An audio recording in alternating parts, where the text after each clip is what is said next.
कार्यपालिका विधायिका तीनों का अलग अलग अधिकार क्षेत्र है और उसमें व्यवस्था की गई है। बैठिए सब लोग, देखिए कि एक व्यवस्था सुनिए, दूसरे व्यवस्था के कार्यों में हस्तक्षेप या उसके अधिकारों औचित्य के प्रश्न के ऊपर जरूर बैठ के सुनना चाहिए। लेकिन यहाँ देखने को आता है कि कार्यपालिका जयदेवी जी का ले लीजिए जो है विधायिका पर भी हावी होती जा रही है।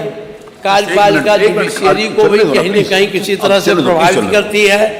इसलिए मैं आपको इसके माध्यम से कहना चाहता हूं कि अब विधायिका के माध्यम से आप पीठ से अपना निर्देश देते हैं, विधायिका का अधिकार है। कार्यपालिका के अंतर्गत अधिकारी आते हैं, उसका निर्देश को उन्हें पालन करना चाहिए। माननीय आपने कई बार कहा है कि विधायकों के जो प्रश्न हैं या विधायक जब कभी टेलीफोन करे तो कर्मचारियों को टेलीफोन उठाना चाहिए, लेकिन आजकल ये मनमाने ढंग से इतने स्वतंत्र हो गए हैं कि पीठ के इस निर्देश को, व्यवस्थापिका के इस निर्देश को वो नहीं मानते हैं। कभी 3 दिन पर, कभी 2 दिन पर, कभी तो उठाते ही नहीं हैं।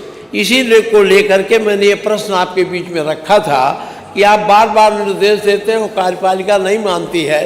तो ये मानता हूँ कि कार्यपालिका अपने अधिकार से परे जा कर के विधायिका के क्षेत्र पर हावी होने की कोशिश करती है। और जिस दिन ये आ जाएगा तो हमारे संविधान में जो लोकतांत्रिक व्यवस्था है वो धीरे धीरे कमज़ोर होती जाएगी।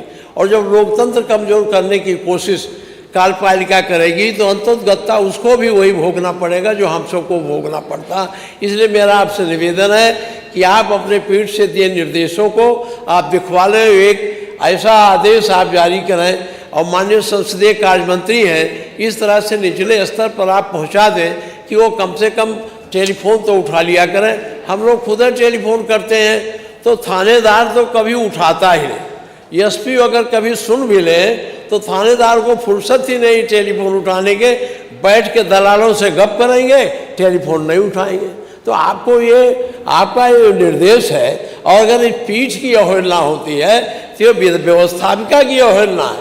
व्यवस्थापिका के अधिकारों को कमजोर करने की कोशिश हो रही है। इसीलिए मैंने प्रश्न आपके सामने रखा कि आप अगर पीठ से निर्देश देते हैं तो व्यवस्थापिका के माध्यम से कार्यपालिका को भी इस बात को मानना चाहिए कि व्यवस्थापिका भी एक अंग है इस हमारे इस संविधान के अंतर्गत जनतंत्र में। यही मैंने आपसे आग्रह किया है, यही मैं आपसे निवेदन कर रहा हूँ।